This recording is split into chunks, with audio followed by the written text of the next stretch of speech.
maybe you wish to tell us in a few minutes the nature of those discoveries. I'd be happy to, and you're absolutely right.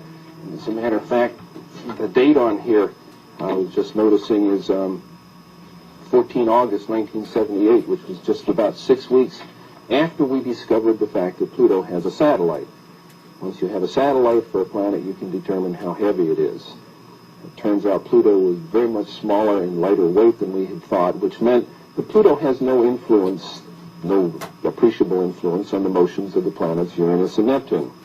At that point, we voiced a hypothesis that this means that there is at least one yet-to-be-discovered planet in the outer reaches of the solar system, and this naturally led directly to you and your interest in what we're doing, and that's when you sent me this book. You have then postulated the existence or the appearance in some time years ago of a celestial body which you, I think, named in the paper an intruder, yes, which may have collided with or somehow turned on their side both Uranus and Pluto. It did a lot more than that, as a matter of fact. In that paper, we hypothesized that this intruder passed very close to Neptune, that it dislodged one of what we didn't think were many satellites of Neptune, and one of them became the planet Pluto. We actually think Pluto was an escaped satellite of Neptune. This will also take the orbit of Triton, the big satellite of Neptune, and reverse it. We'll take the orbit of the satellite Nereid and extend it outwards. We can produce all of the observed aspects of the satellite system of Neptune plus Pluto's orbit just with this one single intruding planet.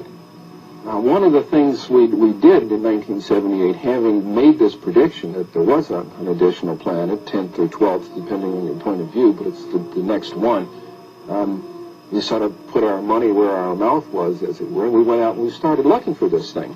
And we've been searching for 12 years for this thing. We've been able to refine the search area somewhat, get it rather narrowed down. We do our predictions based on the observed anomalies in Uranus and Neptune. We actually are currently looking down in the region of Centaurus, which is just south of the constellation Libra, but very close to the area that you've talked about. I think, Dr. Harrington, you have a pretty good picture, at least in your own mind, of what we're talking about, a big planet, a small planet.